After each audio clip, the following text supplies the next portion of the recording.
everyone, welcome to lectures by Aparna. In today's video we will see a matrix called shift matrix. Consider a 5 by 5 matrix like this.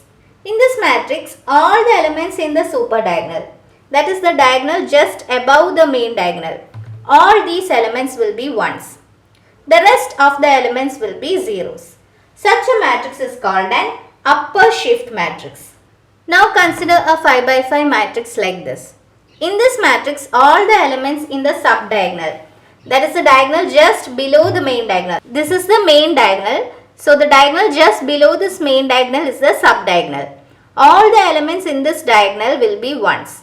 Rest all the elements will be zeros. Such a matrix is called a lower shift matrix. So a shift matrix has ones only in the super diagonal or in the subdiagonal and zeros elsewhere. So that's a shift matrix. If this video has helped you, please do subscribe to my channel. Also don't forget to like and share this video. Thank you.